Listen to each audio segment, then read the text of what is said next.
Welcome to the Salt Circle Podcast. My name is Hank.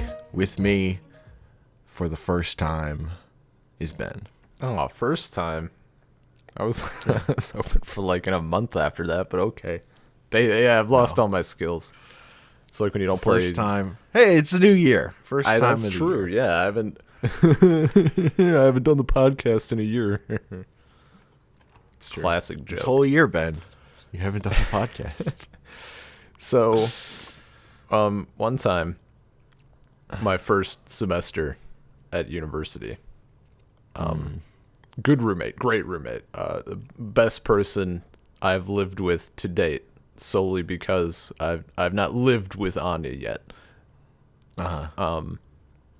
And we went through a phase where we were grabbing like fake 4chan coupons, and they worked. They didn't know what sometimes the cashier was like, this coupon for $400 off an iPod Touch cannot be accepted, even though it's scanned. And we're like, yeah, that makes sense. Thanks.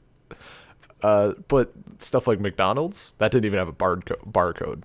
Those people didn't even look at that coupon. They just like took it, glanced, saw the red and gold, and just threw in the thing and gave us food. We didn't do it a ton, because we'll skirt that line, but we're not total assholes. And one day, we both wanted Little Caesars pizza real bad. We tried out one of these coupons. It did not work. So we're like, I don't think we're gonna pay right now. It's fine, whatever. Like, we don't want it that badly. We were both a little sad, we really wanted that pizza. And the next morning, I wake up at like 11:30 or something, or 12. I don't know. And he's gone. And I get on the computer and I just, I'm fucking around. I don't know if I had class at all even. But there's a knock on the door. And I open it up. And my roommate is standing there with a Little Caesars pizza. And I had never loved anyone as much as I loved him in that moment. It was fantastic. And now, it might possibly have been topped by me sitting on a plane, or getting back from sitting on a plane, being in the airport. I felt like shit for an 8.5-hour plane ride. Like, before the plane left, I had an Irish stout, a burger, and onion rings. I don't know if it was the combo or just one of those items, but it was bad times, and the flight, despite being technically good, was terrible. And I'm just totally out of it, like jet-lagged, feeling like shit. And then Hank comes in and says, hey, we can just do a magic bullshit episode. And my heart just like soared. And for a brief moment, I felt a reprise from my terrible feelings. And just my entire body was full of pure love. Because it was so terrible. Oh, so that's what we're doing. We're talking about magic. It's true. Oh, look, I need you at your best for our Godzilla finale. So yeah, no, it was fucking rough. Oh, God bless. That was a good story. Thank you for that. Yeah. Thank you. Really, truly, from the bottom of my heart and soul. But like, it also works out. Like, there's magic stuff to be talked about, at least. It's true. There is a new set that released, and other stuff. Yeah. Ravnica Allegiance, another Ravnica set, getting the other guilds, and there's a bunch of good cards. There's a bunch of good art, which is important. There is a bunch of good art. There are a bunch of really dumb creatures, which is super important. The Sharktopus. They finally did Wizard Lizard, or Lizard Wizard. I forget which order it is. Probably Lizard Wizard, but still, they did it. It's real good. Yeah, I think races come before creature types usually. Yeah, so. that makes sense. Yeah, that Mystic Knot Snake. The Hydroid Frilled Mystic.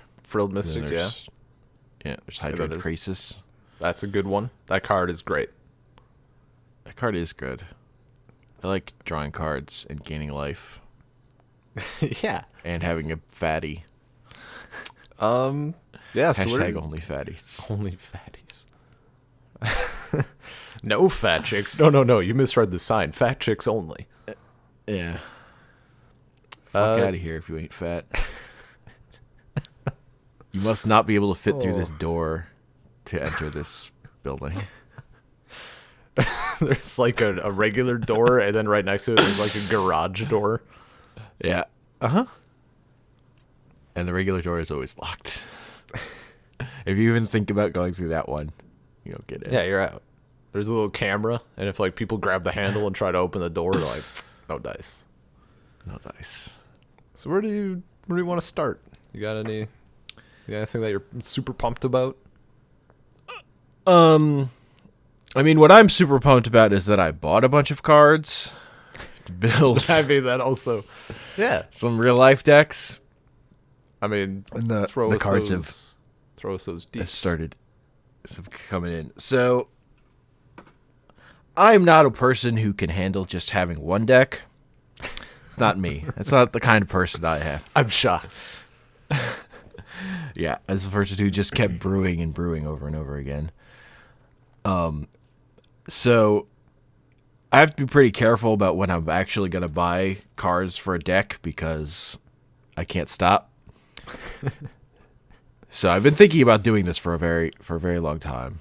I finally took the plunge. And the other big thing I did was I ordered one of every shock land because I don't have any shock lands. Yep. And the price was I think are about as low as they're ever gonna be on those right now. There's probably going to be like a weird window of time when standard is coming. It's like Yeah. the period before. There's the period when they should be getting cheaper, but people already foresee that. So there's like the period before the period, and maybe even a third step out from that, where they're actually cheapest. But yeah, probably. Yeah, because the other part of it is just that for some, like this happened with Guilds of Ravnica that I paid attention to, was the shocklands were cheaper right before the set came out. Mm-hmm. And then once the set was out, they started going up because people wanted them for standard. Yeah. So that was sort of my idea with picking up the ones for Allegiance for sure on pre-sale. Yeah. I think Because they were all...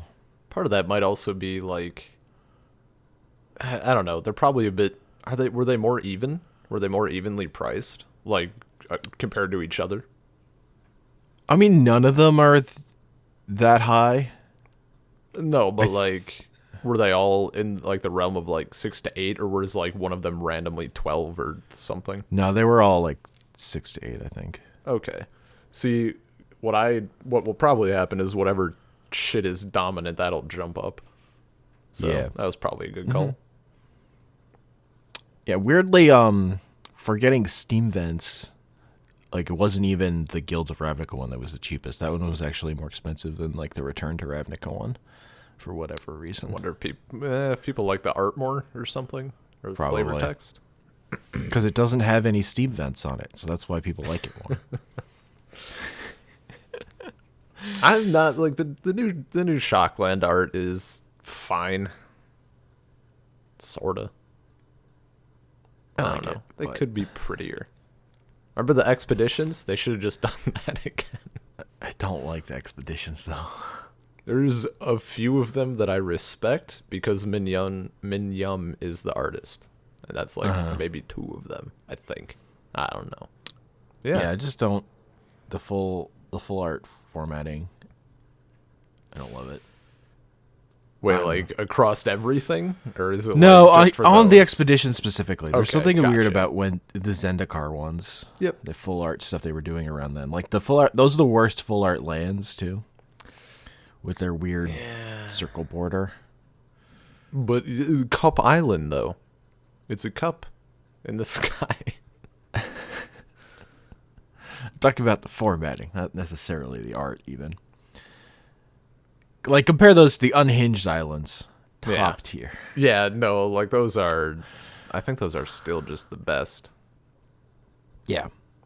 Like the, I mean, the unglued lands are cool in a whole different way why am I? Yeah, that's I like those. because those are just fucking Why not am like anything else.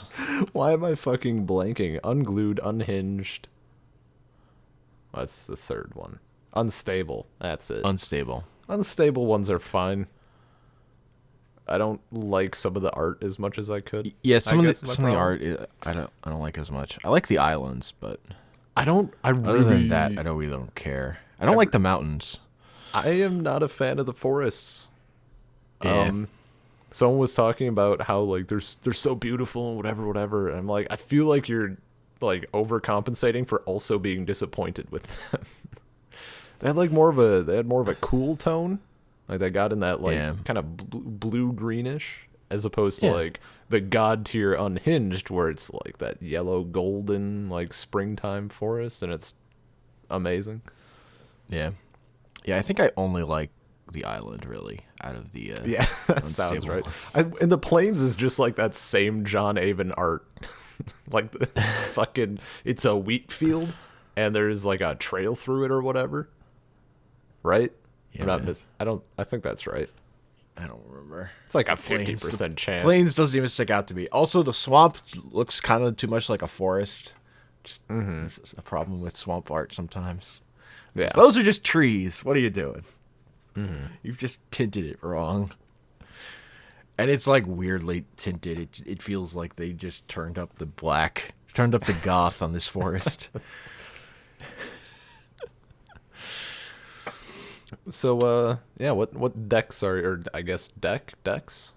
Are you Decks. building two like kind of simultaneously? Well- Buying cards for two simultaneously? I bought cards for 3 EDH decks to finish Ooh. them off. God damn. So a lot of this is built on. I have a pretty extensive Magic collection. I just haven't. Yeah. That's fair. And a lot of these decks I'm building, I own the expensive cards already. So the thing is, I only really played. The last time I was really building decks in physical form was like back in high school. And I was playing jank with no format. So I don't have any decks that are built to any playable format. I have old jank, basically, before this. Kitchen magic. That lunchroom Yeah. magic. Where I'm playing 2 Soul Rings in my deck. I see. That doesn't surprise me at all. Look, man, I built a deck that was using all broken cards and using them completely inefficiently. It also Great. had 4 glacial chasms in it. Yeah. It was all that's about like just your- not losing. Yeah, you're It was one of my things. That was like my favorite last deck I brewed. It's about using like Necropotence and Mind Over Matter yeah. and Jared's Wisdom. That hot broken card, Jared's Wisdom, where you gain 2 life for every card in your hand. Oh man. It's good with Yawgmoth's Will. It's pretty good. Yeah. A little combo. Little combo boy. Totally broken. Also, I had Talarian Academy in it. Great.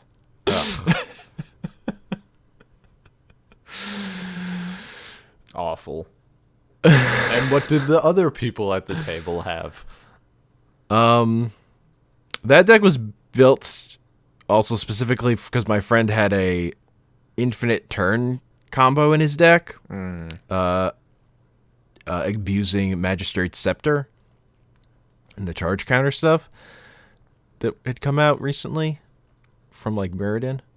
So Yeah. it was built about saying, even though you have infinite turns, you can't win. And I got to do that once, so that was amazing. You can have every turn, and you still can't win. Yeah. It's always nice So that was shutting fun. down that bullshit. Yeah, man. So I know you're building bears. Yes. So Bears was the first one. Bears was like the one like this is the deck I really love the most from playing EDH on tabletop a lot. This is the deck that I just this is the one that I'll probably play the most and have the most fun with, assuming I ever leave the house or whatever. When we do the Burning Barrel meetup, Yeah. Magic Open. But I can't help myself, so I also want... There are just a lot of really powerful cards that I own that I wanted to use in a deck. And there are a lot of cards that I didn't own that I wanted to own that are just good EDH cards that I really like. Yeah. So that led me to building also the Chromatic Lantern control joke. Yep.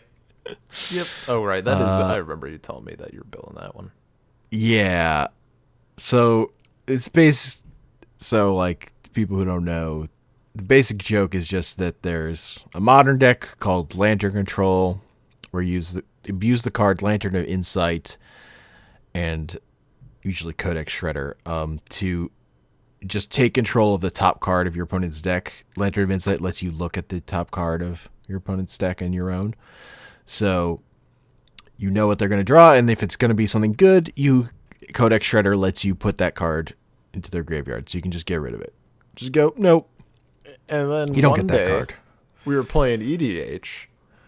Was I think I was the one doing it, but you made the joke. I was because Chromatic Lantern, it taps for one of any color mana, but it also makes your lands tap for one of any color. So if you have fetch lands out, you can just tap them and like strategically crack them to shuffle your deck if you know what's on top of your library or something like that. And then Hank busts out like, now this is Lantern Control, and I fucking lost it. Like that's a classic that I still like sometimes chuckle at because it like I don't know, it fucking got me. So It's real good. And also what I like about it also is that it's a version of Lantern Control that's fair. It's only really about manipulating your deck. yeah, Whereas if you try to build an actual Lantern Control deck in EDH, you're just going to build a miserable thing that you're never going to want to actually play unless or that people aren't going to want to play against you ever.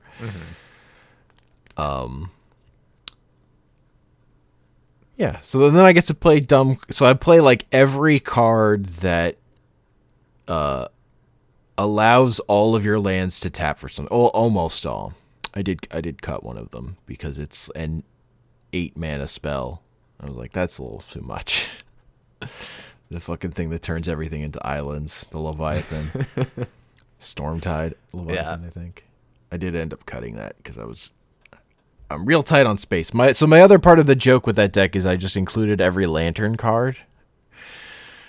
There's just a handful of other lanterns in Magic that were all pretty relevant, at least fairly. So I threw all of those in just for the joke. it's like what 5 slots, something like that. Yeah. So I built a 4-color deck around it that just doesn't have red in it. Red was the color I decided to cut. And my commanders I ended up going with were Thrasios, because I wanted a Thrasios deck, frankly. And Ravos. Because I really like the partner stuff. And Ravos allows... So, the other thing I'll say is, my original version of this deck was only 3-color, and Muldrotha was the commander.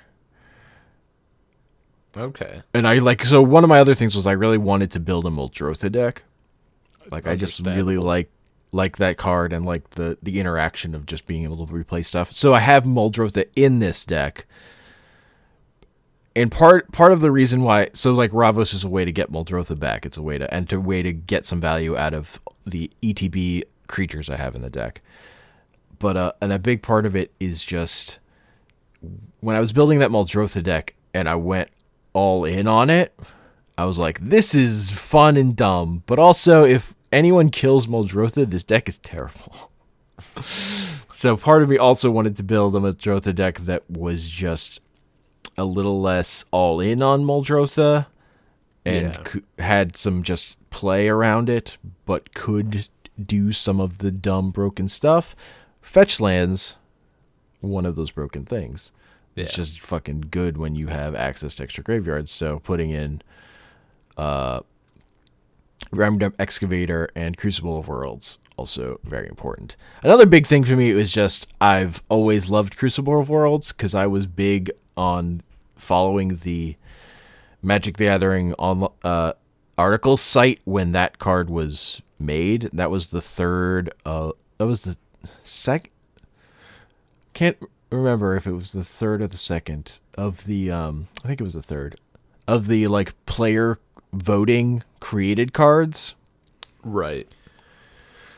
So I own the first one, and I think I don't remember if I own the instant spell. But Crucible of Worlds was the one I never owned that got too expensive, but they reprinted it last year, and it dropped way down in price. So that was another thing I just wanted to have, and I wanted to build that into the whatever deck I was building. Mm-hmm. And it works really well with fetch lands, so it was an easy include. My Crucible of Worlds anecdote is that there's two to choose from. I'll choose the actual play of an EDH game where I had one out and someone destroyed all lands after seeing that I had Crucible out for some reason. That seems like a bad move. And then I won, shockingly. Weird. Yeah, wild. How could that have happened? So, are you rolling all 10 fetches in that deck? I am not. I'm rolling all of the fetches I own. Oh, come on. Ball out. But get all the duels. Yeah, no.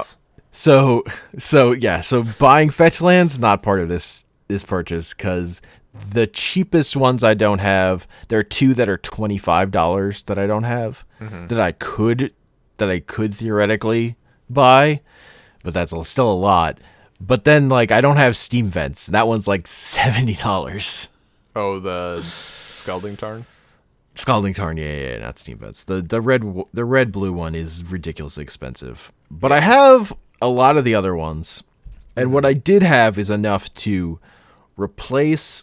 So I have the list of this built online that has all the fetches in it. So what I did is I figured out I could cover all the slots for fetches with other fetches that just fetch basic lands that come into play untapped or have some other upside. Yeah. So that's what I'm doing. So I'm covering those slots with just worse fetch lands that still kind of do that thing I need my deck to be able to do. Would you ever use proxies? I'm assuming no. You don't strike me as the type of guy to use proxies. No, I'm just not. Yeah. Like, knowing what I know about, like, how you collect stuff, I was kind of figuring no, but... Yeah. Because I've played against people who use proxies plenty, and it was just like, yeah, that's fine, but... I don't know. Also, I would get frustrated with people using proxies who didn't take advantage of brewing different stuff. They just, like, picked their one thing and then didn't think about it. What do you mean? It was just a thing of people who were using proxies were just less invested in Magic, so that they weren't building new decks. Gotcha. Yeah, but it's like if you're gonna use proxies, fucking go for it. Yeah, I mean, I've thought about it because there's also, like, there's decks I want to fucking build. But again, if I'm playing with people I know, and I really like playing with tabletop, which is basically just full proxies. Yeah. I don't have any problem with that. This is more about owning stuff and being able to just go play with other people in the world or whatever. I think I'm not just going to proxy a whole deck, right? Like, if the card is 30 cents, that's kind of absurd. If it even exists. If I'm going to pay $5 for a perfect Chinese replica of my 30-cent card. But, like, Dark Depths. Oh, that's a proxy, probably. I know the price dropped a bit, but still. I mean, also, if I were, I would rather build the budget deck than proxy. Yeah. Like personally, too. But Like, if I need one of those super expensive cards I don't have, I just won't build that deck. that's fair. I can play that deck on tabletop. If we ever play on tabletop again. Oh yeah. EDH, anyway. Yeah. We need another all-in player. Yeah. It's how I feel about it. Need someone who's more like seriously into Magic. Which is, I don't know. It's almost funny. Like, I wouldn't have said I was seriously into Magic. I think since Arena fully came out, well, fully came out, like, this is by far the most I've ever been into Magic. Like, it's just so nice now being able to, play, It's like, very puddle nice. around with stuff and encounter stuff. And also not have to interact with the people I hate at my game store. Yeah. Or the people that meet at Taco Bell on Tuesday nights. Like, I can't. There's a line, Yeah. and that's over it. But That's totally fair. So what's your third deck? I'm super curious. So my third deck is the deck I don't know that I'll ever play it against people. You just want it. It's my Artifact Storm deck. Oh, you son of a using bitch! Joyride Well, you as the shouldn't play. commander. You shouldn't play it against people. It's fucking mean.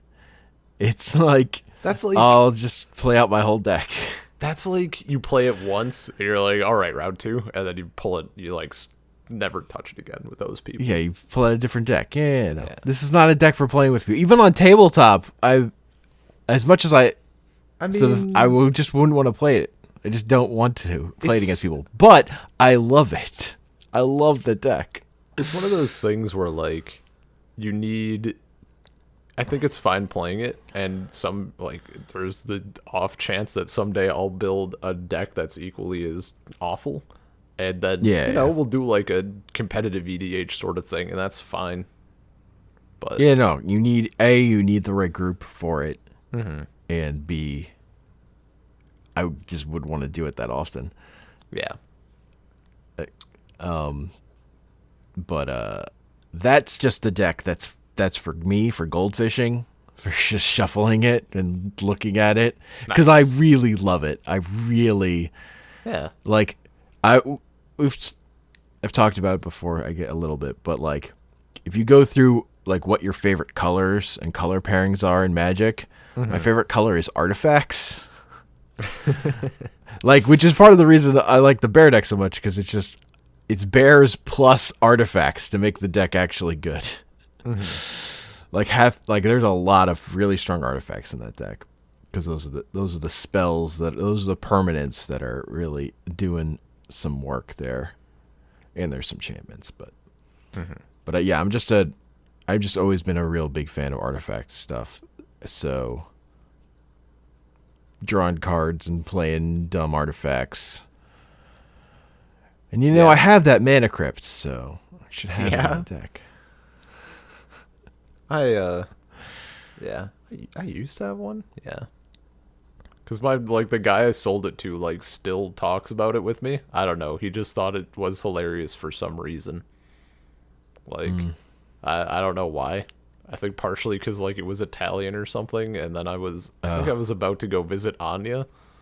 So he just uses that story yeah, this guy sold me an Italian mana crypt out of nowhere and then went to Russia. Makes it sound like it was some sort of actual deal.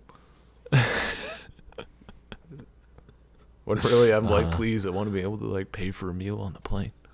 I need money, please. I still need money. I need to pawn I still haven't gotten rid of my Sliver Legion. Actually, it's the last big part of my Sliver deck. I need to find some punk kid that doesn't know what he should do and tell him, convince him to build slivers, pimped out slivers. Nice. Nice. Yeah. Oh yeah, go. Yeah, so I also built 3 other decks. 2 of them are pauper decks, Okay. and one of them is mono red budget modern burn, because I wanted a very budget deck that That's was the actually one. modern. Yep.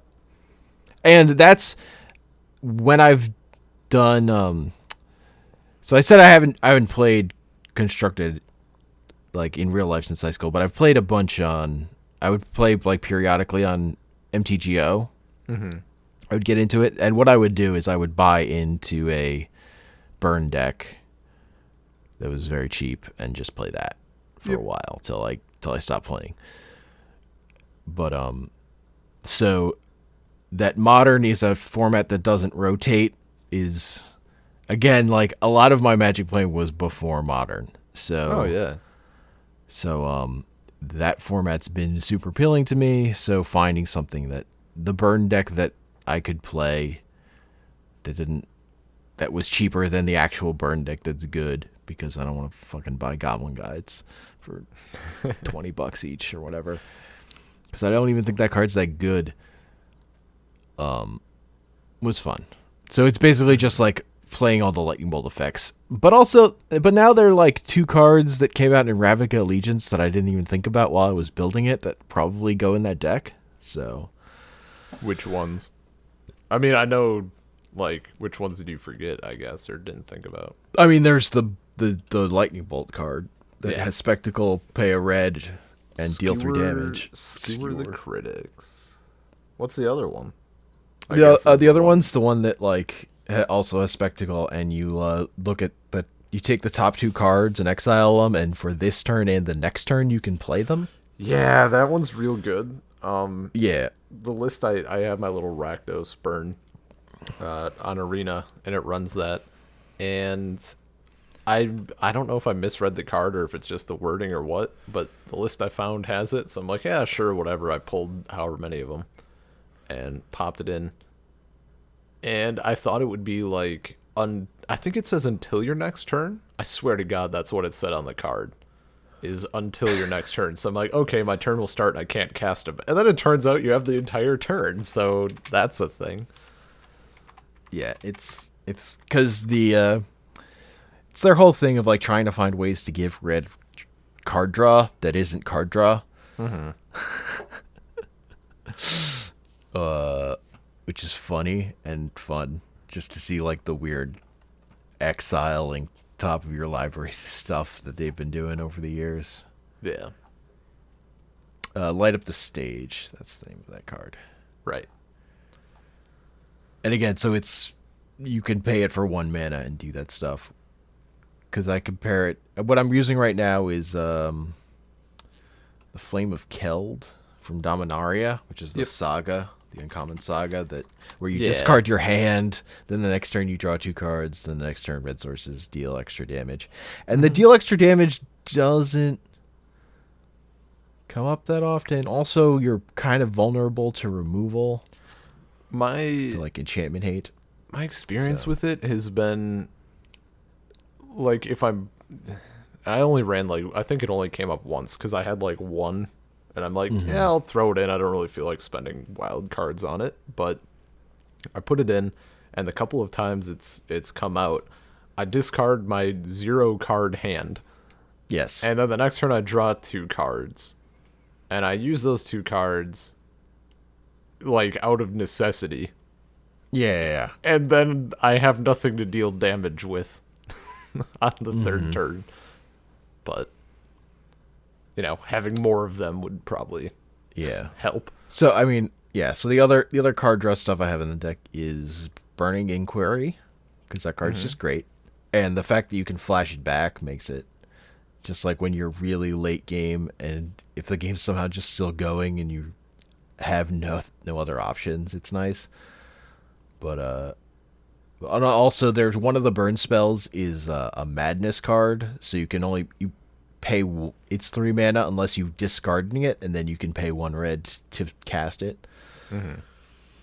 So that card's so having the discard stuff is kind of important, and also Bomat Courier is the other one, Right. where you by attacking with Bomat Courier, you build up a pile of cards that then you can sacrifice Bomat Courier, discard your hand, and get that as your new hand. And I love that card. That's like my favorite 1-drop for burn decks, because it's both a 1/1 hasty aggro thing and a way to just restock your hand completely. If you kind of have to play with it carefully, or else Yeah. your opponent will kill it when you can't cash in the cards. Mm-hmm. So it's part of it makes also the deck like kind of more fun to play, because you're kind of balancing with that. And just Lightning Bolt's a good card. It's a solid. Yeah, as it solid turns out. card. Turns out. For like the bulk of the time I played Magic, like Lightning Bolt was not a card that was in print. Mm-hmm. It's kind of like I remember when they reprinted it, I was like, holy shit, they reprinted Lightning Bolt. They've decided Counterspell is too powerful, but they're finally bringing Lightning Bolt back. There was a great thread on Reddit that was like, if you could show 10 cards to someone who had only ever played like alpha beta sets or whatever, like what 10 cards would you show them? And people were listing like, the flip planeswalkers, the flip enchantments, like the hybrid mana cost, like double cards, all this shit. And then someone's like, and also Fire Spitter, I guess, because 3 cost Lightning Bolt. Just show them all the overpriced counter spells. Yeah. Show them how many times they printed fucking cancel. Yeah. Yeah.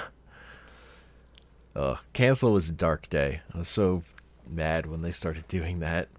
At least I'm just happy that they've like started working with more effects for it. Like upsides. Yeah, no. It's the thing is the right cost for like the go-to counter spell is like 2.5 mana. They decided, they figured out. So like you have to give it some other thing. Like Disallow is my favorite. That one I think is the best. Which Where one you is can that also again? that's the one that also has Stifle on it, basically. Right. So you can counter activated abilities too. Because sometimes you just need to counter that fucking Teferi alt. Or whatever. Dude, I've been burned twice now by those. Oh, I forget the name of it. It's like the 2-drop black thing, sack 2 other creatures, deal 2 damage, get 2 black mana. Countering that ability would be cool. And we have a thing that does it, but not Disallow. Which is sad, because I would run it, I think, instead of Wizard's Retort. Mm-hmm.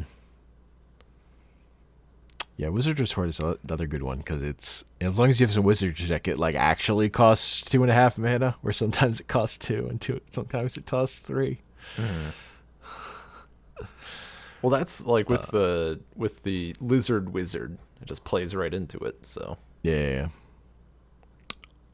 So right now, I think like Siren Storm Tamer is the only good counterspell for ability stuff, and that has to be targeted.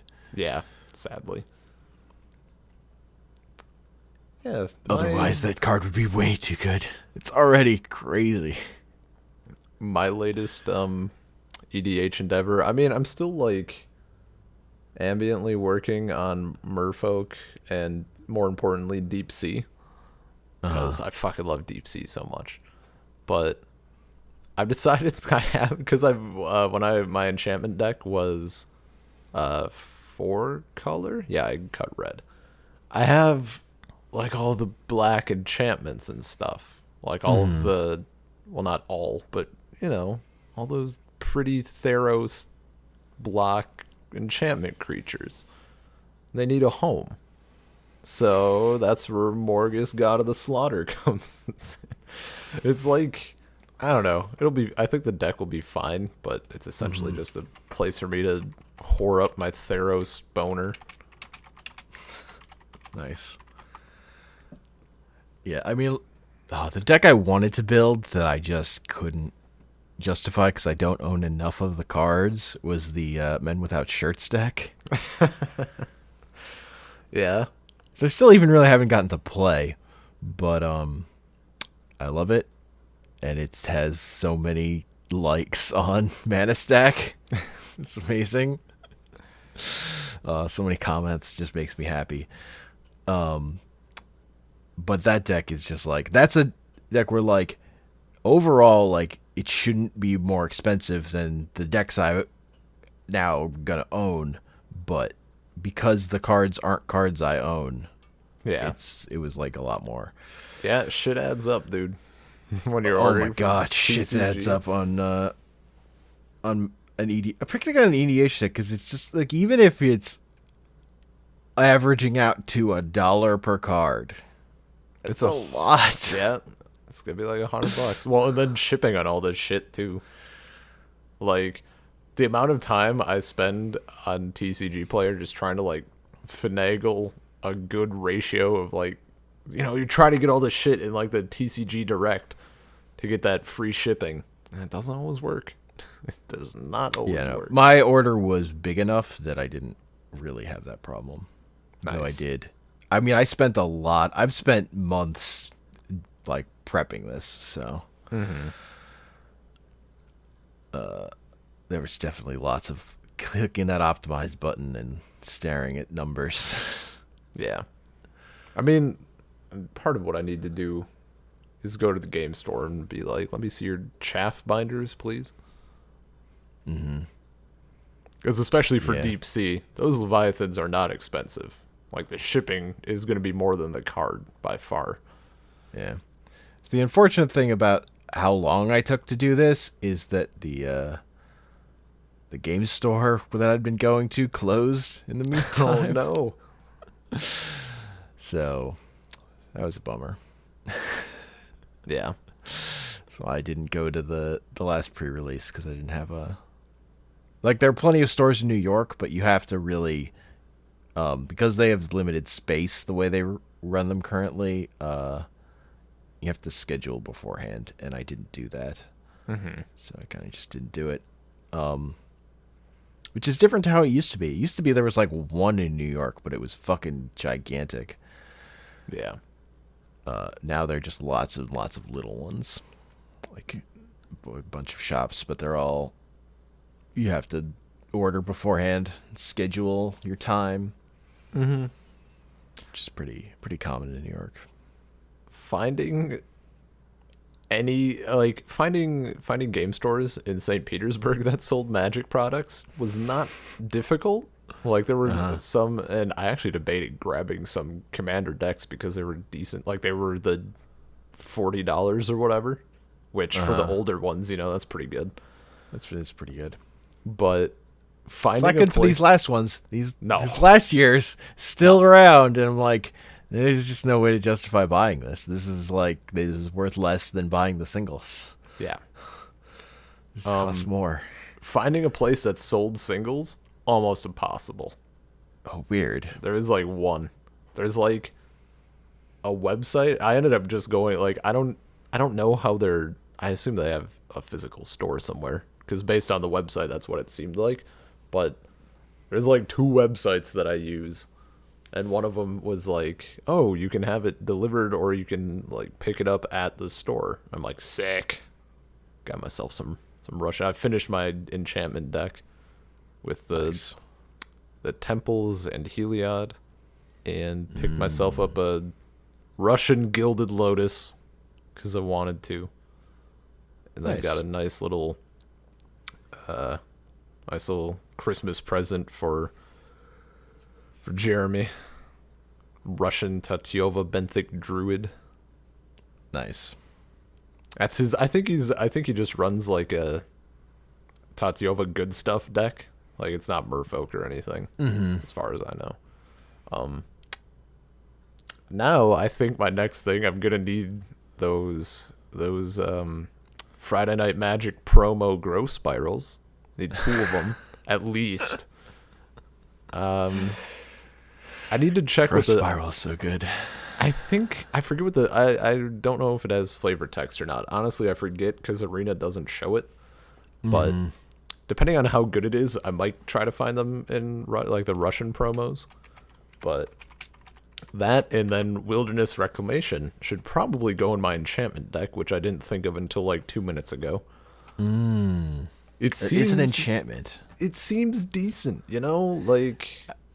I mean, EDH, Fair Seedborn Muse is still pretty good, fucking great. especially if I could cast it and draw like 4 cards. Yeah, because it's still like if you. I mean, assuming your mana base is based on your lands, it's almost like doubling your mana. Although the problem is if you can't cast your stuff at instant speed, it's way less good. It depends how much instant speed stuff you have. So I mean, I definitely have Ley Line of Anticipation. Yeah, no, I have that and like other flash effects and whatnot. So Yeah, so that becomes super good. yeah, That's why Seaborn Muse. The reason Seaborn Muse is one of the things I run in the bear deck. One of the only creatures that's not a bear is because my commander is Yeva. So being able to cast all of those at flash speed makes that super good. yeah, but no, Grow Spiral is like, I think it's actually my. I'm trying to think if it's my favorite Magic card or not. It might be. I don't know what it was before, but that card might be it now. Nice. Like, it does have flavor text, by the way. What's the flavor text? Hit me. Cyclical and spiral patterns are the specialty of the Gyroclade, which seeks to revitalize the cycles of nature. I don't know. Is that good enough to like keep? Is that good enough to have in English? I don't think so. Not really. The specific clan reference kind of ruins it for me. Yeah. Yeah, that's a Russian get. Easy. But no, like, perfect art. It's like it's kind of a little trick card, you know? It's that instant speed, like, I can do some stuff. It does, like, you draw 1 card, you draw a land. It's not, like, super incredibly broken, but it's useful. Like, it's a great little thing. I just love it. But the art, like, it is, I think it might also just be my favorite art in Magic now. Again, not really sure what it was previously, but it's this. It is very good art, and I've had a lot of fun casting it on Arena. Yeah. Turn 2, Turn 2 is so with good. a land it just feels so good. It's just so strong. Turn. It's Turn better than Croson Grasp or Yeah. whatever. Cultivate. Like it's Yeah. better. Well, and there's the only other thing that they did kind of recently, I think, was Broken Bond, and that was sorcery speed, destroy. I think it was target artifact or enchantment, and then you could put a land out. But yeah, no, turn 3 Wilderness Reclamation is real fun. I mean, and you can do it with Land of War Elves, but when you do it with Growth Spiral, it just feels better. Because sometimes your Land of War Elves dies. Well, also the land comes into play untapped. Yeah, it's any land. It's not Yeah. just basic. Oh yeah, if it were just put a basic land for a hand to play, that would be weird. Yeah, They don't do that effect very often. I'm You just never looking know. at other Seb McKinnon art now. he started out and like I started noticing his shit more, and he absolutely he's had good stuff in the past. Like he did Conclave Tribunal, that's pretty great. Yeah. He's had some other really solid stuff, and then in Allegiance he just went like all out. Like a lot of the stuff, I don't know what nightmares the dude is having, but nice. Like don't know what inner demons he's battling right now, but fuck, it's really good card art. And he did I don't know. He did a crow and horse. There's one he did, and it's really is it like the witches or something? It's like that old Kate Fulgio card. It's like the whatever witches. It's like the white and the black witch, like literally white and black. You know, you linked it in chat a while ago. he did updated art for Magic Online, and it's amazing. Like he did some stuff, I think. Did he do stuff for Commander 2018? I don't know, but he's up there now. Like he's established as one of my He favorite did do stuff artists. for 2018. He did Aminatu, the Fate Shifter, Okay. one of the planeswalkers, Yeah, which is in my Chromatic Lantern control deck because it cares about the top of the library. right. And then It's the he one did planeswalker I put in the deck. Yeah, he did some other stuff on that deck as well, I think. Like her specific cards. I think he did her Yeah. and then there's like one with butterflies or something. Yeah. Yeah, he does good work. I like it because I don't know. Me and many other people are like, I get that they want to rein in their art direction a little bit, but it kind of also makes it boring.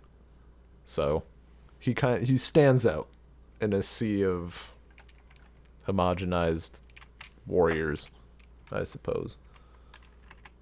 Him and Minyam and like another couple of people. Yeah, the card you were thinking was Kumbaj Witches. Yeah. Cuombajj Witches. Yeah. Yeah, I see this promo art. I It's love just MTGO Go promos because they fucking tank the price of cards every time they do them. I just want them to be a real I want it to come out in person. Uh-huh. Man, when I have money, I'm going to make art decks for all the colors. I actually need to do like a little update and go through like the last couple of blocks and make sure I'm not missing anything for my art deck. There's some decent stuff, but it's like you have to, pick and choose if it dethrones the old stuff. And then buy like 100th copy of Seek the Horizon because I forget I have it. What? I found another one. Like, there's one. Amazing. I think there's one in my Merfolk deck, in my Deep Sea deck, and then in my Enchantment deck, and I thought that was all of them, and I was looking through my rare chaff, and there was another foil one, so I don't even know anymore. Like, as far as I'm concerned, they're infinite, and whether I pay for them or not doesn't actually matter. Nice. If I can use one, it will be there.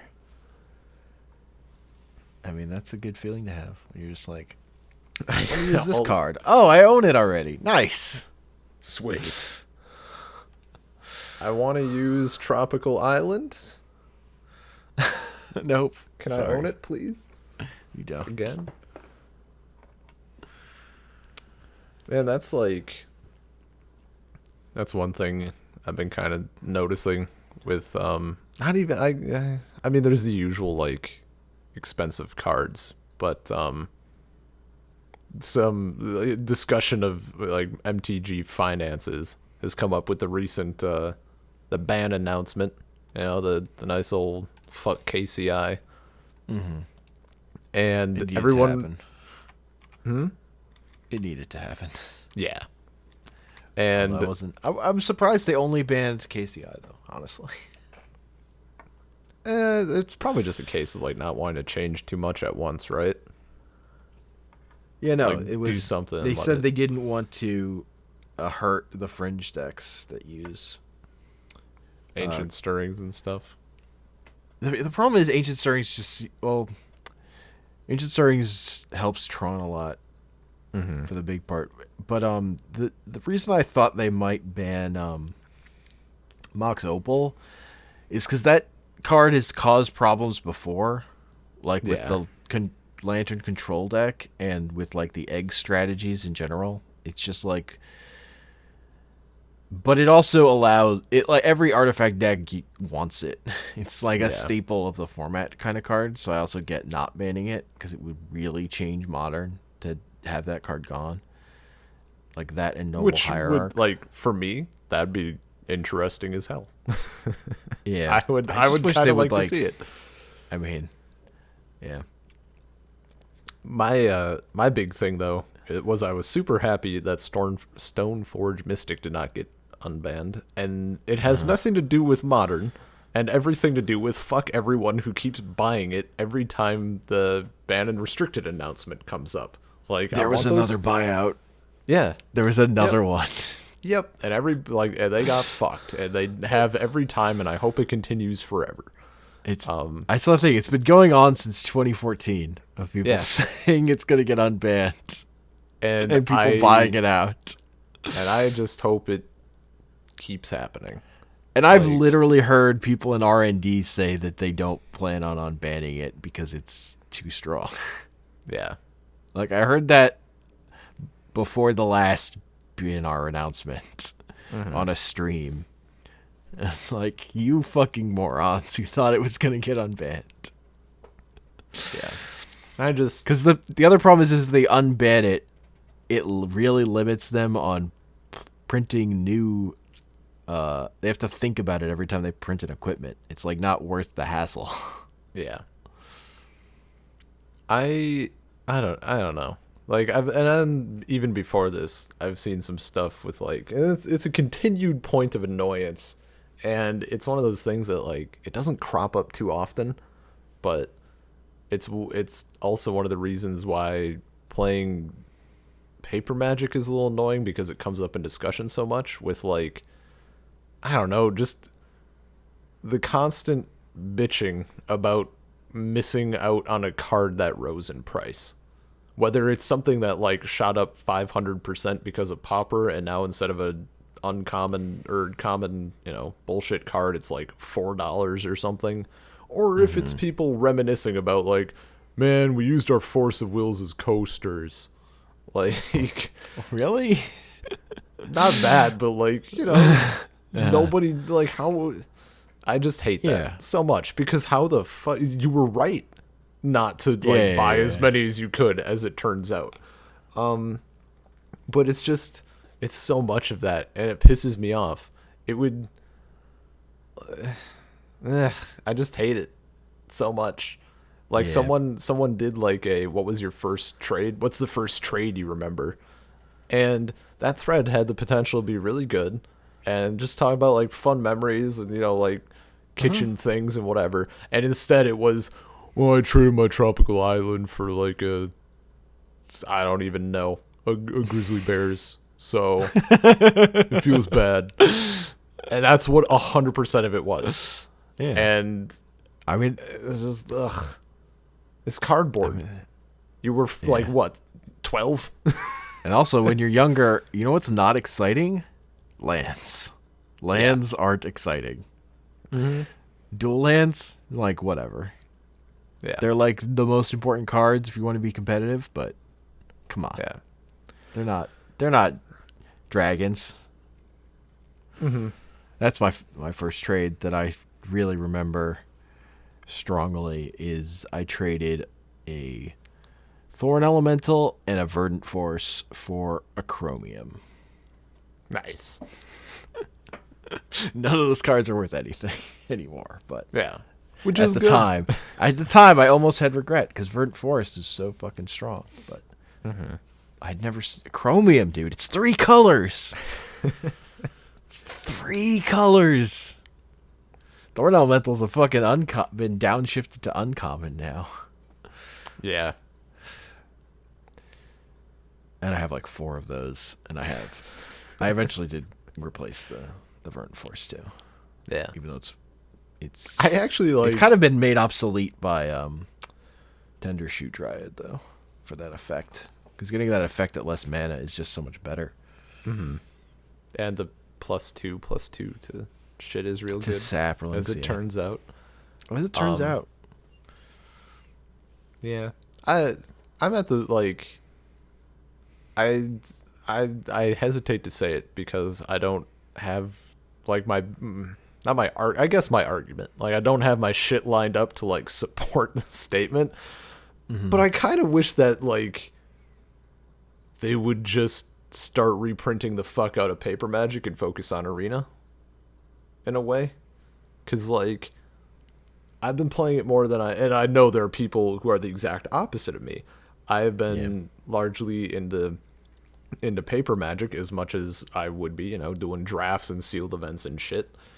And then Arena happens and it's free, so I'm like, yo, this is fantastic. I could actually play the game. I'm looking forward to whatever they do with Eternal formats. Like, this is great. I can keep up with Standard and like be a part of this thing that previously I could only watch. And then obviously there are other people who are like, hey, I tried Arena and then I went out over the weekend and bought like $800 worth of physical product. That's cool. Like, I totally understand that early Magic rush, and you need it all because it doesn't happen any other way. You either dislike it or go balls deep. Yeah. But I don't know. It's that like I want, and that's coming back to proxies as well. Like, I want to play with the cardboard. And I joke about like I had my investment deck. I would have eaten, and I said it at the time too. I'll eat my words. Like, if the bubble bursts and all of these cards that I just paid for are worth nothing, I don't care, because long term that means I can actually play the game.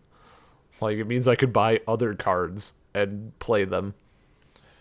So Yeah, I mean the reason if the bubble burst, then probably game stores would close.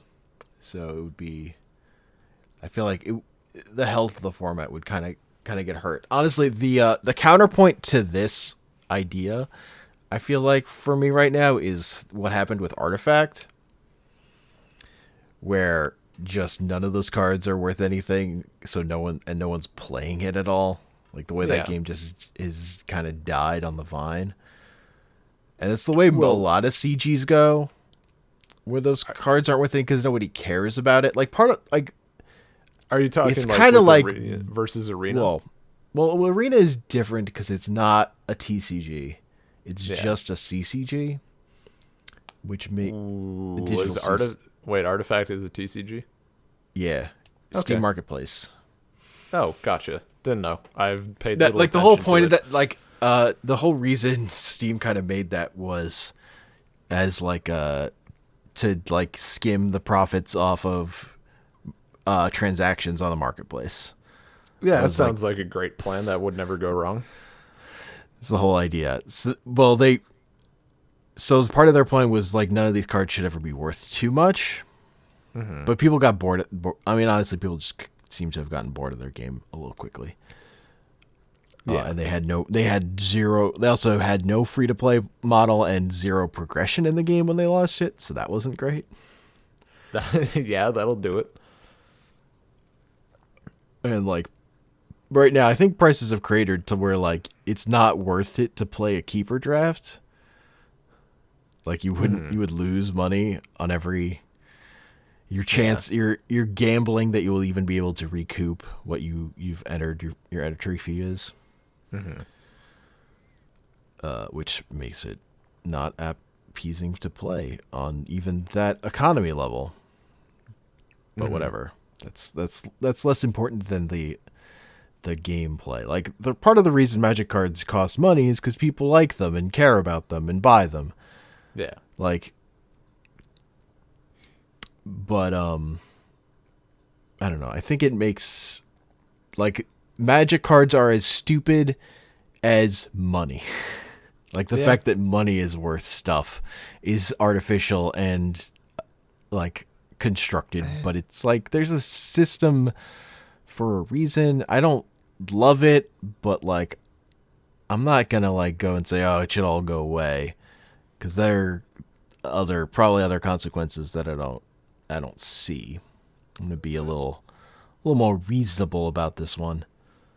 But I just wish the big thing to me is like, particularly with a format like Modern, if you want that to be a thing, you have to reprint the cards. You can't just let them sit and accrue in value, because the big problem with that stuff is when the cards become too expensive for them to reprint without creating problems because of like people just rushing out and buying all the product to get that card, like the True Name Nemesis problem with Commander. Yeah. Like, that's a bad situation that they have to avoid. But part of that is like reprinting stuff more frequently so that card prices don't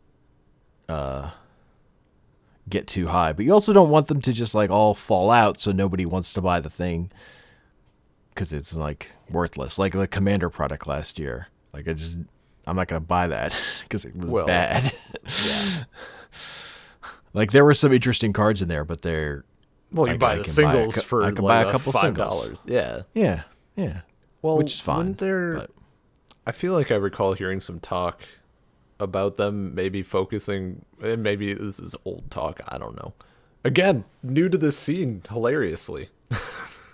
Played for how many years? I'm like, oh, hey, this whole other thing exists. Yeah. Wouldn't they, like, they're focusing more on standard or something for tournaments or whatever?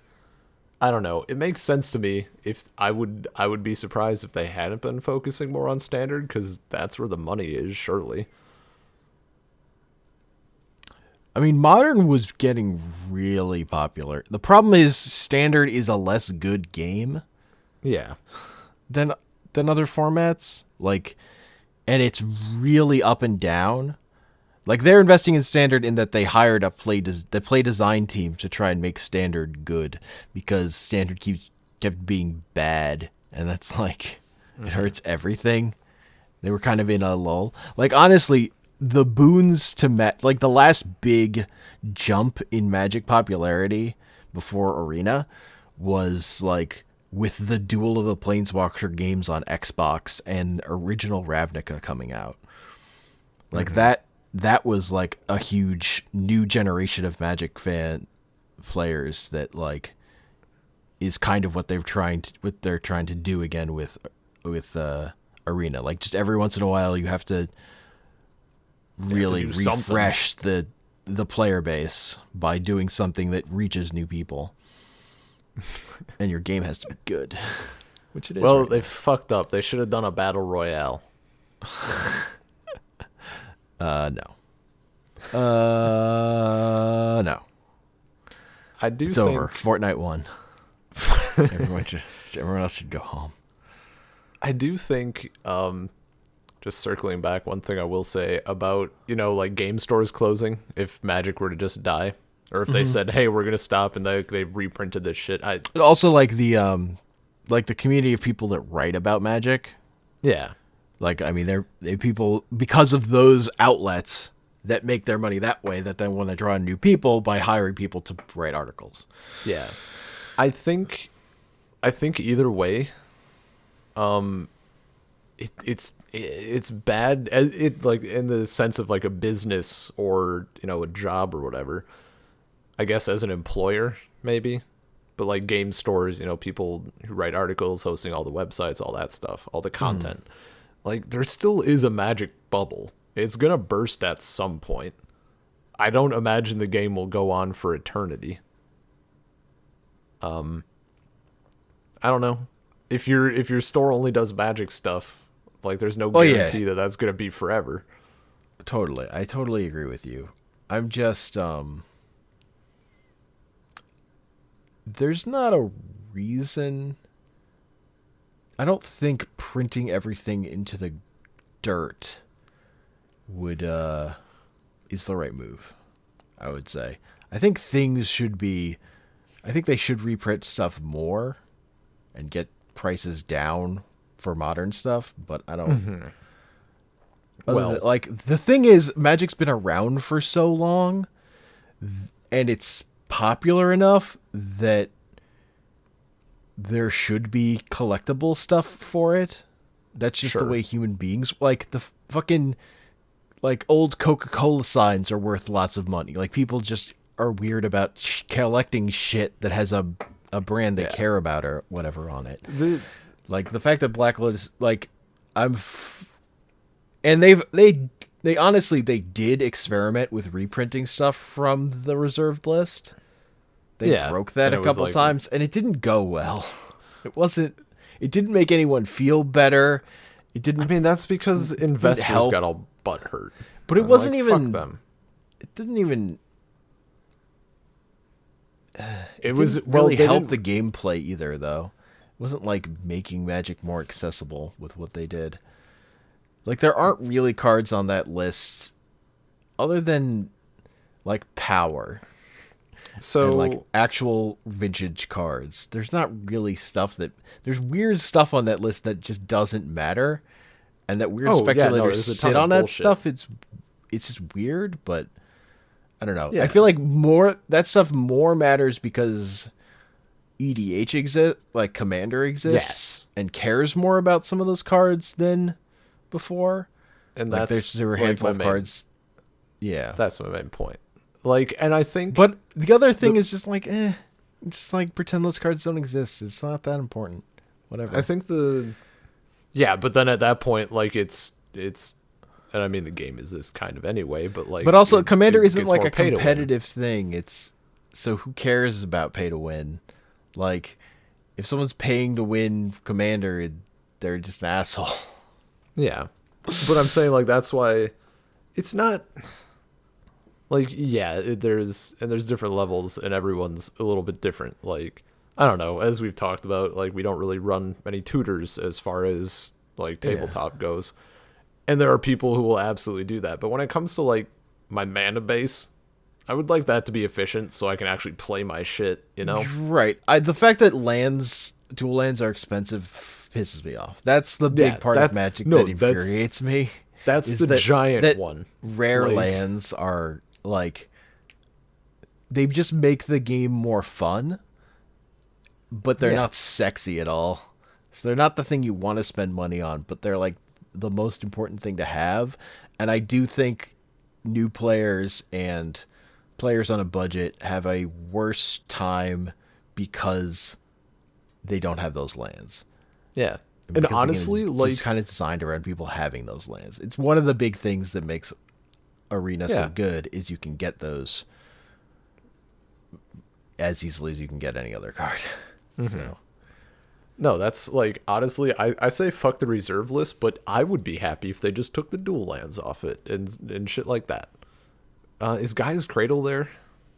I mean, it's kind of a weird fringe case where it's a land, but it's also not just straight up. Oh yeah, and I mean, But Guy's Cradle is also a weird one because I've heard people who like sell Magic cards talk about it and say like, "Yeah, I wish this card were less expensive," because you could move Guy's Cradles when they were like $50. Now that they're like 300, nobody's fucking buying that. Yeah, that's not you a don't- that's not you a don't sell movable it. asset. yeah, So to people But- who are like not just sitting on cards, it's some of that stuff is kind of fucked. and no, But honestly, I totally what agree. I'm fine with is them doing stuff like growing rights of Itlamok that are functional reprints. That I'm like the thing about Magic is like just reprint a card that's like kind of like it but different. Like you can get a lot of the effects and just make a new card. That's another way to get around it. Because growing rights of Itlamok costs like $5. And it's Yeah. pretty close. Like, there are some search land shenanigans you can't do with it. But it's still fucking pretty good. No, I totally agree with rare lands and stuff. It's one of those things where like I don't see a reason for those to be rare past like they need to be because like just to fall in line with other previously set standards. But yeah, as you said, lands are the thing you're playing with. Like any good deck in any format is going to want the best lands available. And it's Yep. stupid. Like unless you are running something like obviously if you're monocolored, you don't really care about the shocks that much. But and like even fetches I can see being a bit more expensive because they're fetching stuff. It's a bit different. But like the shock lands and original dual lands and stuff, just fucking let me buy it. That's why like I'm considering proxying the original dual lands. With original dual lands, I just don't think you need them. I think just having shocks and other lands you can have is fine for EDH. I don't think they're that I don't think they make your decks that much better. Really, is my big thing with them. I just don't. I just don't think they're that good in that I format. mean, and again, it depends on the play group, really, Yeah, like as to how much could. if you're playing with people that don't have them, they really don't matter. If you're playing with people Yeah, that do have them, like I don't know, like shocklands are still fucking pretty good. yeah. Like not having fetches versus having fetches is with shocklands is pretty big. Like that makes a lot of difference. Yeah. Dual lands, like fucking losing 2 life in Commander is not a big deal. No, no, no. I'm just saying, like And it's you're a little extra more, consistency you're a with little less like vulnerable if you just play some more basics. Like basics are good. no. Oh but my god, I would. I don't think I would play a deck without basics. I mean, when I started Probably. brewing for games on tabletop, I was just building decks without basics. It's like I'm just gonna use every fucking dual land I can use, and then I've kind My of backed off on that. But my sliver deck, I didn't or like, and that's probably where a lot of my again, bias it depends comes how from. greedy the cards you're playing are, how Yeah, like hungry they are for different mana sources. yeah, and that's probably But why like like my it's just like maybe you can't play you can't play Niv Mizzet and some other card that takes fucking like Kaya's Wrath or whatever. Maybe you can't play those cards together or whatever. but I Unless you need play to. Chromatic Lantern. Like I don't know. Man. There are ways around stuff too. Yeah, for sure. But like, And again, it's like just about building a fun thing. Like I agree. The dual ends should be cheaper, but I don't really care. But it's also the reason like I do not give a shit about Legacy. oh, Legacy I think is no, the worst format. Whereas I do like Vintage just because that has every Magic card. I like Yeah. the thing of like stuff doesn't get banned; it gets restricted, so you can have one of it. So sometimes crazy stuff can happen. And also, I mean, I'm watching that on fucking MTGO is like where people play that format mostly, and like MTGO modern vintage decks don't cost any more than modern decks, so yeah, it's not actually a like there the prices are more reasonable comparatively for what is like the market is. They're not My- old collectible things. my favorite thing about Legacy and Vintage is like I keep up. Basically, the farther back you go for formats, the less I keep up with it. Like Yeah. at all, the less I know about it. My favorite thing with Legacy and Vintage is when new cards make a big splash, like fucking Treasure Cruise. That was awesome. I loved hearing about that shit. That was fantastic. Yeah, I mean the last big one for Vintage was Paradoxical Outcome. Is so good in Vintage. It's like one of the main decks. Which is And that's that from one? that's from like Aether Revolt. You get to for each permanent you get to return permanents to your hand, non-land permanents, and for each one you return, you get to draw a card. Yeah. So you use that on some Moxes. You're Yeah, not that'll only do it. generating mana, but also cards. So then you can storm off. Yeah, that'll do it. See, shit like that is cool. I like it when, I guess just because there's that like perception of old, like we have all those old powerful cards. So Yeah, but we there's forget- still I don't know. There's still shit today. there's still new cards, and there's new cards that are much better with old stuff. Like Paradoxical Outcome, you could play it in standard when it was legal. That was not. It was a pretty kind of fringe deck, the mono blue storm thing that I liked a lot. But it's not nearly as good as the vintage version because you don't have those. You don't have Moxen. You don't have Soul Ring or whatever. Like you're playing Mox Amber, which mostly doesn't tap for mana. Yeah. The new Or- card in Ravnica Allegiance that matters in vintage is Lavinia. The she, she's the she's a white and a blue 2/2 human soldier legend. Each opponent can't cast non-creature spells with converted mana cost greater than the number of lands that player controls. Right.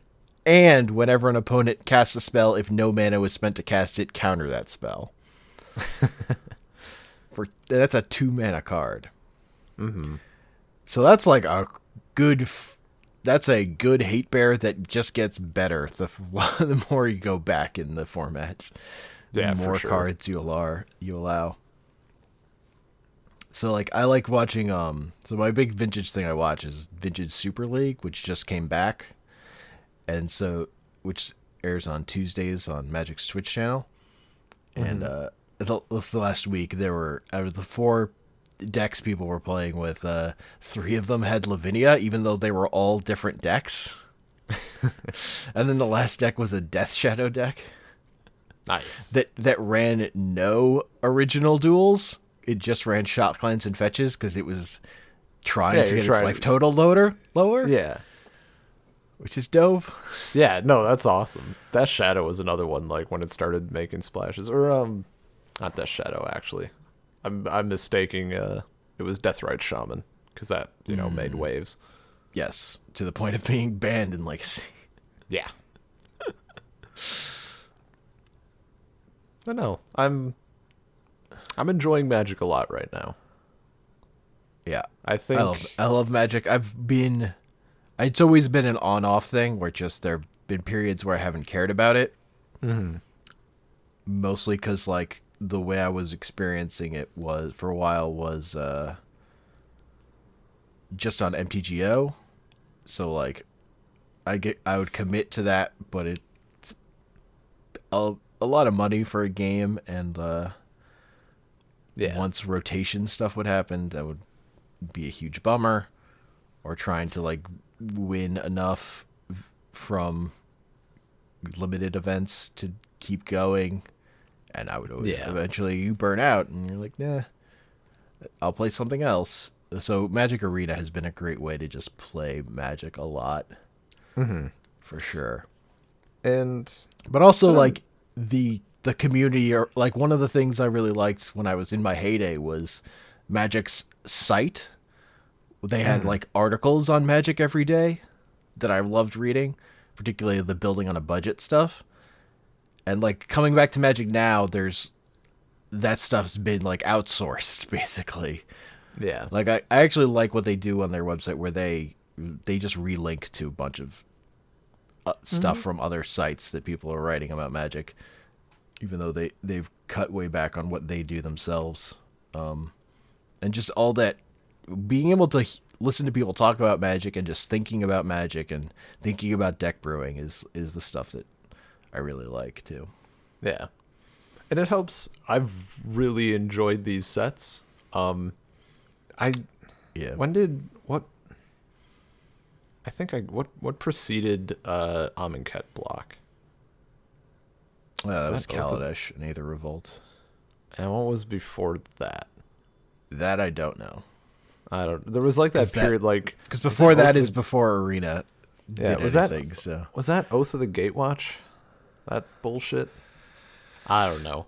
I got in for a little bit and then I was kind of out, and that stuff didn't really interest me. And like Amonkhet, I guess, is kind of when I got back in, but I only like limited. Ixalan for me really took off because I fucking love tribal stuff.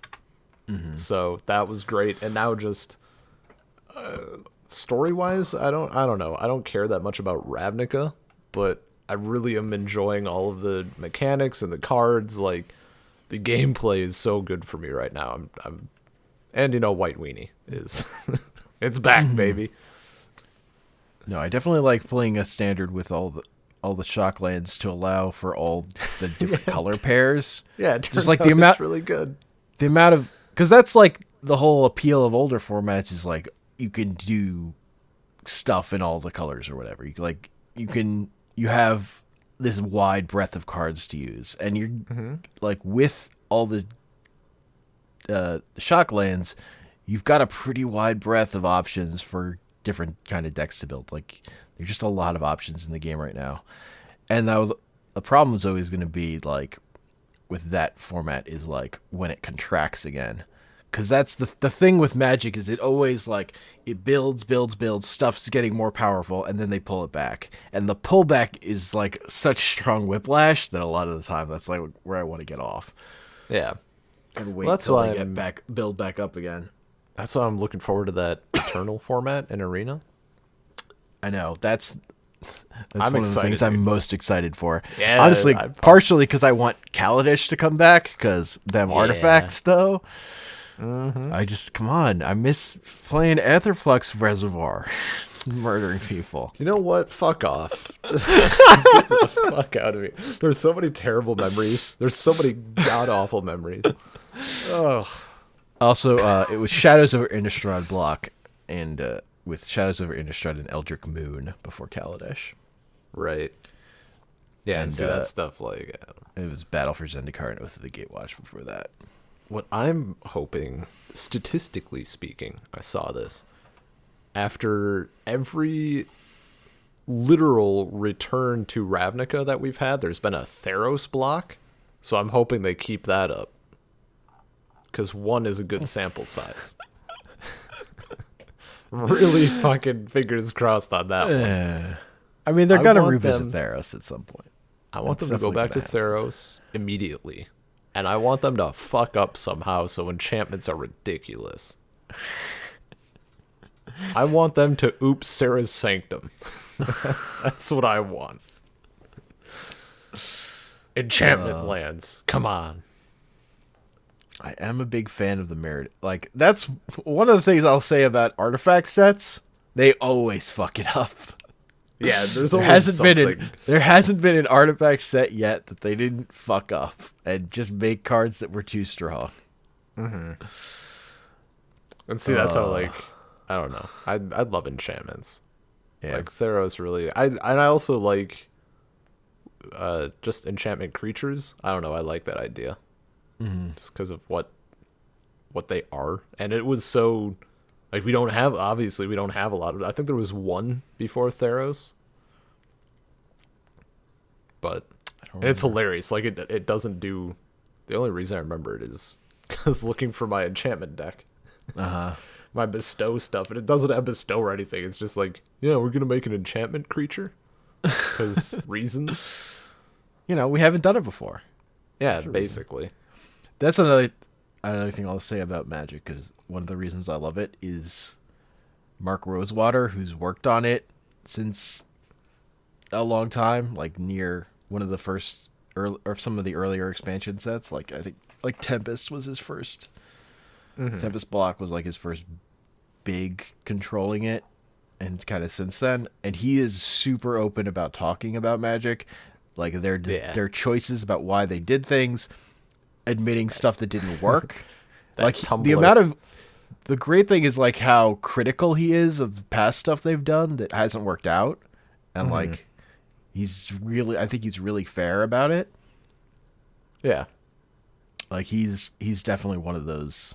Like he's the only person he was writing on Magic's website when I was reading it back in the day, and he's still doing it and doing podcasts by himself while he drives to work.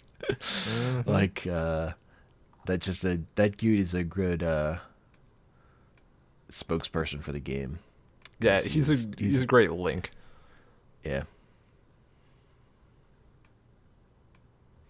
Explaining what they were thinking.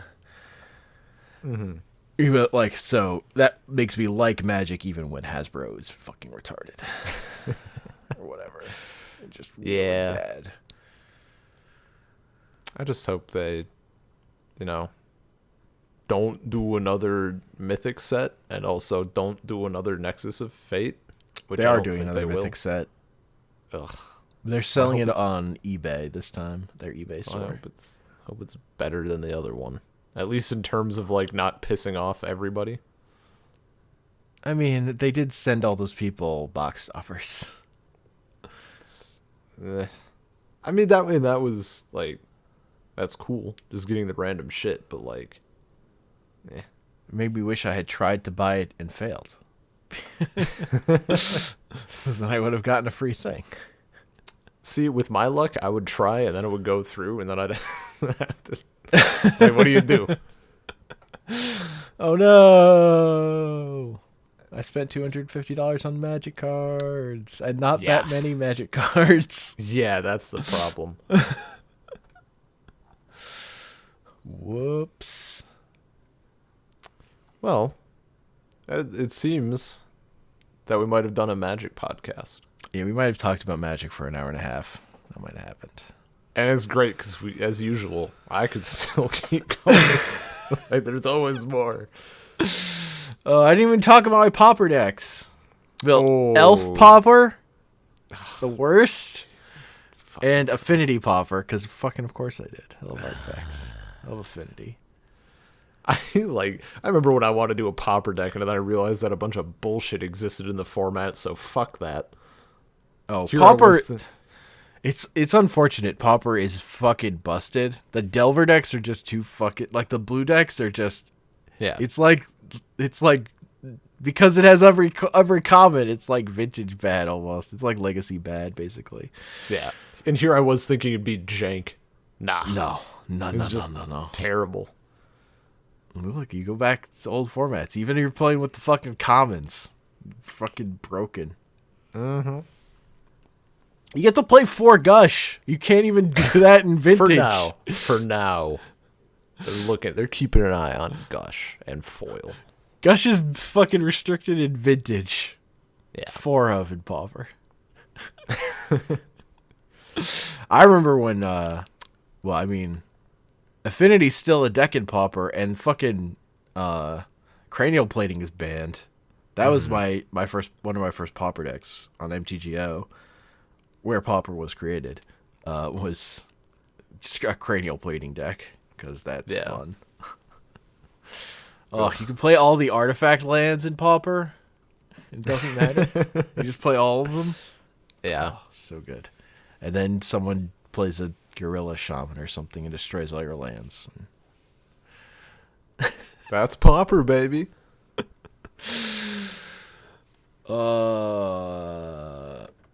Pauper is a cool idea, but it's too bad. It's broken. And extra broken with Ultimate Masters, where they're just like, hey, let's put foil into Pauper. Yeah. Foil, I mean, Pauper Pauper needed its own force of will. Clearly. That's how it works. Where's our common Yeah. mocks? Common mocks. New mocks that are functional reprints of the old mocks, but they're commons. Ugh. Let's go. But they're enchantments. But they're enchantments. They're 0 mana enchantments. Holy, please stop.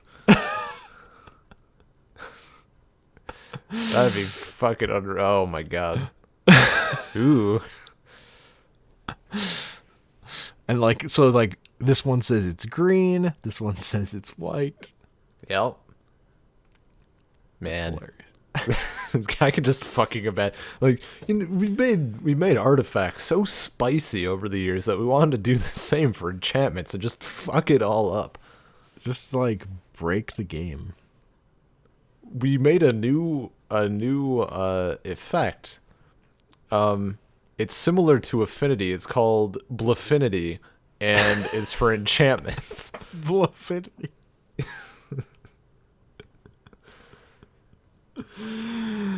There is a fun thing where apparently they're like running out of words to use for counterspells. So like if they use a good, simple, clean name for a counterspell, that means they plan on reprinting it. Because they're not fucking wasting those. Like what, for example? Like disallow, I would assume. Oh, okay. Is one, Or like which they haven't negate or reprinted stuff yet. like that. I mean, negate is one they reprint all the time. See, They're also way more willing to reprint counterspells because there's just not there's not so much space. Like the most of the space for new counterspells is like putting the set mechanic on it. yeah, which sometimes is really cool. Like putting Surveil on it was super good. Mm-hmm. Surveil on cancel, decent.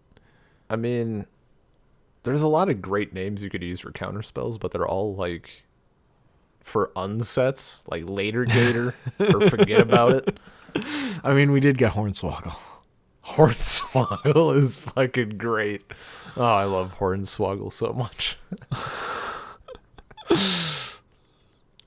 That deserves a masterpiece print.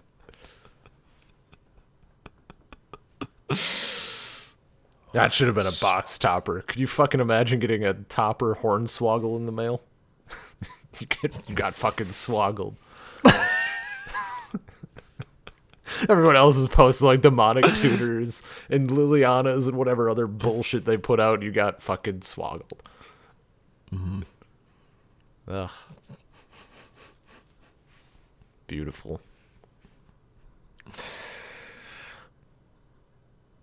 Yeah. So I'm excited for what secondary products they're going to put out coming up, because they've said they're done with master sets for a while because they're going to put those reprints into other stuff. Mm-hmm. Like, I assume better reprints in the next Commander products, hopefully. God willing. Well, I hope they learned their lesson with this run of Commander products.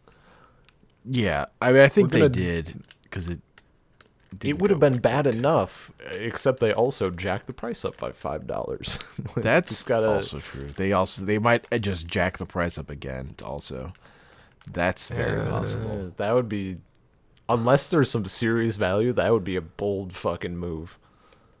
Well, I think they would do the Ultimate Masters move of jacking up the price, but jacking up the value too. Yeah, no, they'd have to really bump up the value. Yeah. But I'm hoping we get more stuff like Battle Bond, because Battle Bond was a good product. It was like not jacked the price up. The real Lots of EDH good reprint. cards.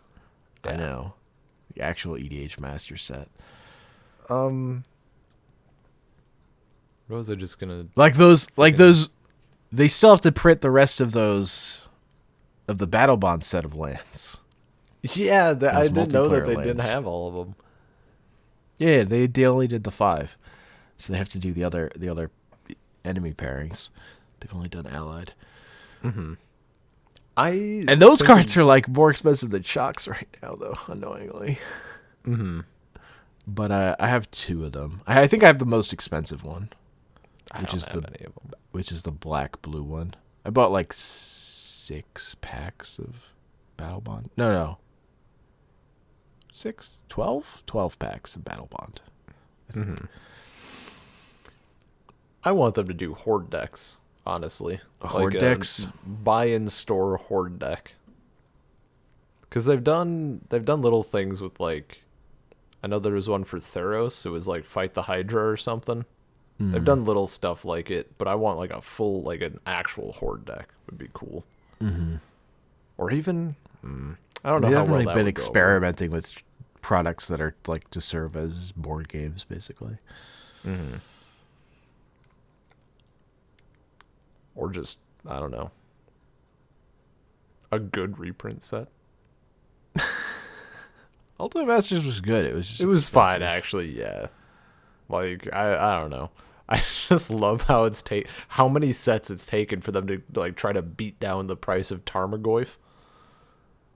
Yeah, the weird thing is Tarmogoyf isn't even that good anymore Yeah, in the formats it's in. it's fucking great. We spent 3 whole sets made exclusively to get Tarmogoyf down, and now nobody's playing it. Well, not nobody, but you know. It's just not that good. Yeah. Which is funny because it's a 2-mana 4/5 basically. But when you've got 0-mana 4/4s, I mean, Yeah, fucking hollowed one. Oh. I love Hollowed One, and Hollow One is fucking cheap, and it sees play everywhere, except Standard. It never saw play in Standard. That's why it's cheap.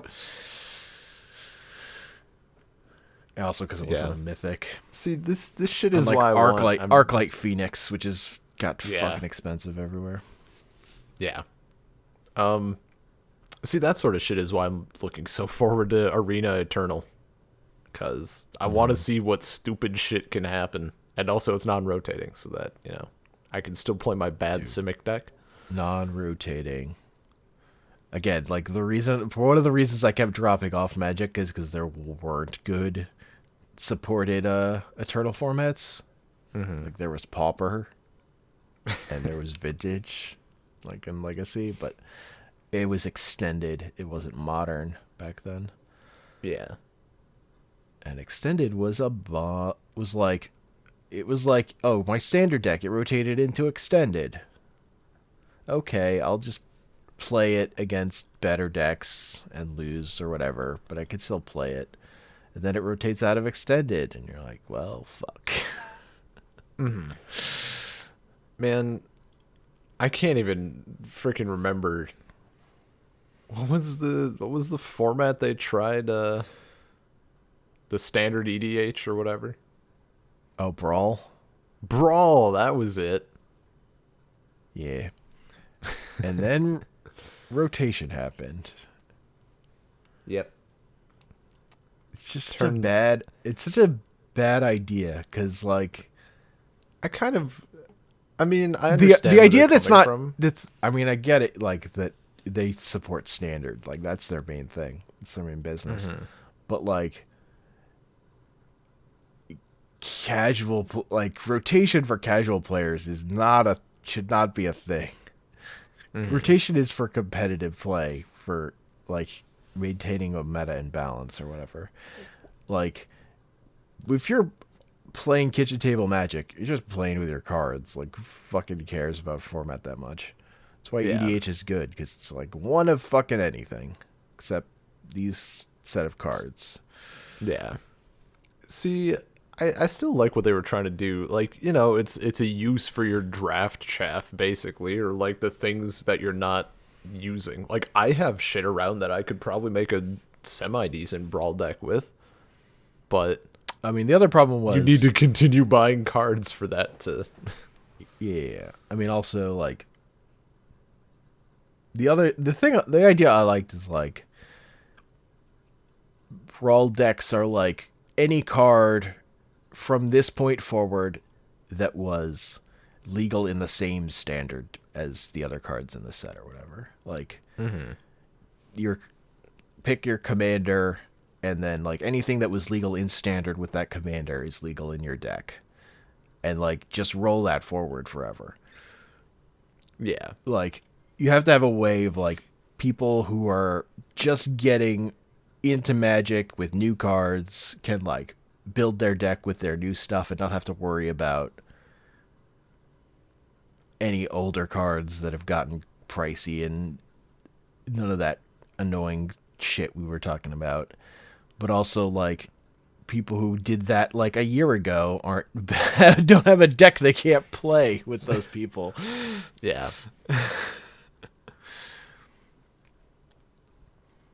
Like it's you want to be able to let people into Magic, but you also want to like not be pushing people out, which is part of what rotation does. Is it like gives you an excuse to not play Magic, because it's like the Yeah. cards you cared about aren't the cards you can play with right now anymore. So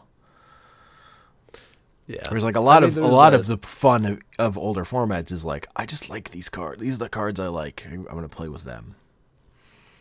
Yeah, there's a decent balance between like I don't know, not pushing people out, but convincing people to buy more product and just letting them use everything they have forever. Yeah, As from their, the business perspective of things. totally. They ain't getting my money though. If you make a good game, though, people are more excited about giving money to it. Mhm.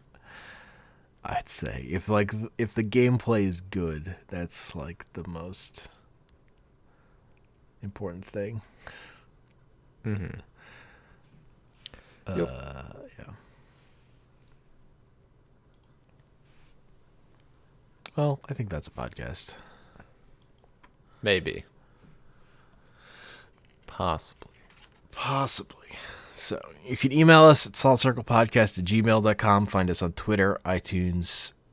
Find us on Twitter at SaltCirclePod. We're on iTunes, Stitcher, Google Play Music, and Spotify. Salt Circle Podcast. And you can find our episodes hosted at anchor.fm/saltcircle. And I'm on Twitter at Comic Panels. I'm on Twitter at bean_LP. Man. Also, Detection Tower is real good. Stupid ass Carnage Tyrant. Play Detection Towers. Everybody play Detection Towers. Fuck that dinosaur. I need those rare mythic wild cards for Shocklands. I'm sorry. They're more important. No, they're not. They're definitely not more important. You know what's good against a Carnage Tyrant? An 8/8. Yeah, I was gonna say Zero a bigger, a bigger fish, I guess. Yeah. You just play the gate deck and play that 8/8 that's free if you have 8 gates. You're good. Problem solved. I hate that stupid dinosaur. I mean, they printed that new removal spell that's basically for Carnage Tyrant, right? That white-black one. I don't know it. It makes your opponent like sacrifice their creature with the highest power. Right. Okay. Yeah, that'd do it. And I think the other half like exiles something. I don't know. I feel like the other half is good against Arcbound. I think like the other half is good against Arcbound Phoenix or something. Magic.